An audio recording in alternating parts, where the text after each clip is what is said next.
Let's be real here for a second. I know we've all done at least one thing to our car in the past that now we look back on and are like, what the hell was I thinking? Like, honestly, like, why did no one say anything? They had the opportunity. Like, why did I think that was a good idea? Someone should have stopped me. That $50 eBay intake looked awfully convincing as a 16-year-old with $200 through the name, and to someone who was just getting involved with modifying vehicles and had like the basic general understanding of the science and construction and operation of an internal combustion engine. Yeah, the little line about the air intake kit can help your engine to draw more cold air, resulting in better throttle response and higher explosive horsepower output. Made perfect sense, all right? And if you're sitting there saying to yourself like, I've never done that. I have no regrets on any of the modifications I've ever done to my car ever. Hear me out. Give it like 2 to 3 years, maybe 4. Look back on it. Like, take a picture right now. Save that picture. 4 years, set a thing on your calendar. Look back at that. Remind Gels what I think about it. Message me about it. I'd like to know. I really think we should have like a name for that phase that we all go through as car enthusiasts, where like we like to think that we know everything, and we'll get into literally the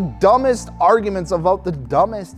Like, I don't care if the exhaust doesn't fit and melted the bumper on the Neon. It needs more exhaust flow, Mom. God, I wish you'd understand that. And yeah, of course it's stainless steel, because that's the biggest selling point of an exhaust for a 16-year-old, apparently. Now, I know I'm not the only one out there, all right? And you want to know how I know that I know this, or you know that I know this, however that goes? Well, because it was just a couple short years ago. Seems like yesterday. It was actually multiple years ago. I'm getting old, I'm dealing with it. And we were sitting here, we're like, all right, let's plan out some more videos for the month, as we typically do every month. Grabbed a couple cases of Busch lattes, gathered around, and started throwing some video ideas at the board. Conversation was flowing, beers were going down nice and good, and we just so happened to come up with a video topic that became one of the most viewed videos of all time on our channel. Performance mods that you should stay away from. It was a classic topic, things we were sold on as kids that we bought, we fell into the trap,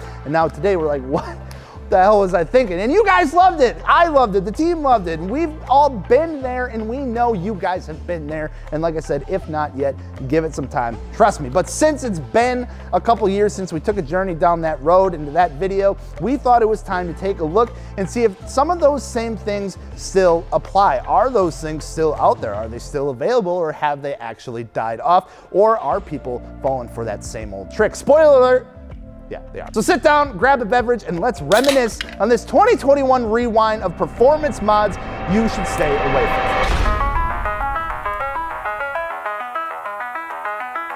But before that, here are some mods you definitely shouldn't stay away from, and that is, of course, wheel star suspension at fitmentindustries.com. Of course, we had to hit you with it. We make it super easy to find the right fitment for your car using our awesome fitment gallery. It's like the best tool out there to do that. And you know, we also offer free mount, balance, and shipping if you decide to pick up a wheel and tire package, and we'll do all the hard work for you. Mount, balance, ship it to your door for free, so when you get it, you can just install it the same day, get your car looking the way that it should with no hassle. So, there it is. Let's get on with the video. Back in 2019, we talked about all sorts of things. These so-called performance mods that you could pick up for your car to unleash some extra ponies, to take out that kid with the locally hated windshield banner that's been talking mad shit about your car online. We're gonna finally take them out. Those mods included just a couple things, like those cheap cold air intakes, or the Ram air intakes, your upgraded spark plugs and wires. What did those actually do? Is it worth it? Those weird electric turbo supercharger fan things that you could like slap in your intake. And of course, those OBD2 performance chips. And you know, you'd think people would come around by now and realize that, hey, maybe this giant obstruction that's supposed to go in my intake for my car like doesn't actually increase the horsepower, and that those things, you know, were just around for a couple years. But you know, as I was reminded today, people turn 16 every day and, you know, can fall for that same trick. So no, still plenty of them out there, and there's a lot of them out there, and yes, people unfortunately still do buy them. And really the thing is that there's so many variations of them now. It's like they've evolved like a Pokemon, and it's even evolved past that. Universal electric turbocharger air intake generator. Now this is a real thing you can buy.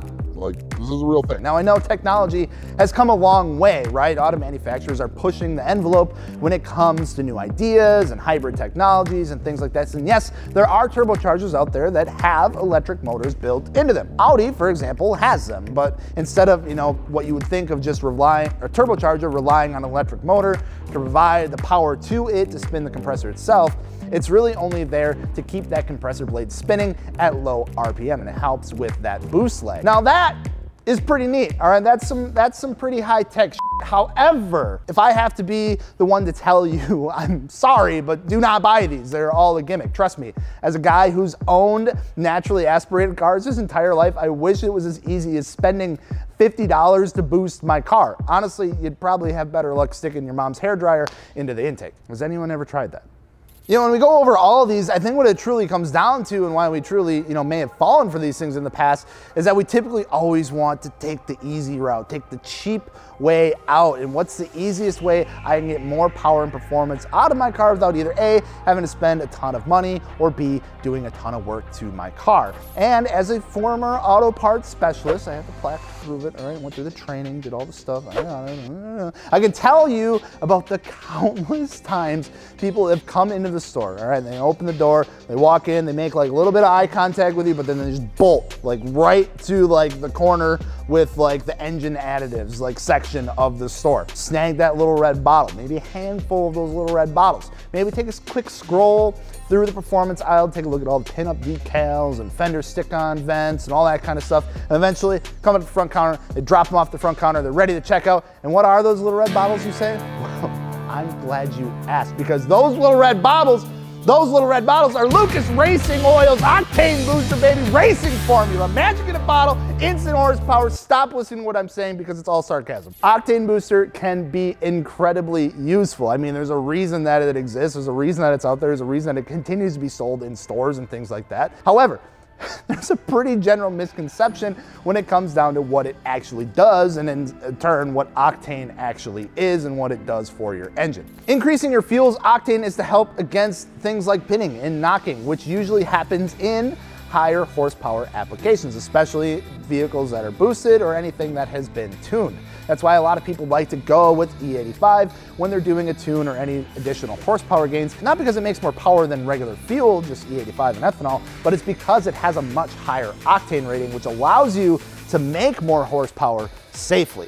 Obviously, there is a lot of gimmicky stuff out there when it comes to aftermarket car parts and performance parts especially. Usually, it's pretty easy to spot. But on the other side of the coin, you know, you have actual performance parts that are proven to do things, and like actual parts that you would put on a vehicle, like suspension, exhaust, support mods like intercoolers, blow-off valves, things like that, that, you know, may look like a great deal for some aftermarket parts because it's an actual thing, but falls short in the actual performance and quality of that part. I think we've all, in some way or another, have had an experience with this in more than just car parts. Why buy the $700 gritty exhaust when you can go buy the no-name brand off of eBay for $180? Well, I mean, it might get the job done, and is an exhaust, it's an aftermarket part, it changes the sound of your car, but it might not sound the greatest, or it might not even last as long. It might just kind of fall apart. It also might not fit as well or not fit with any other aftermarket pieces that you have. It's almost like buying Horizon 5, and you could play the game, right? Like a normal person, have fun, unlocking things,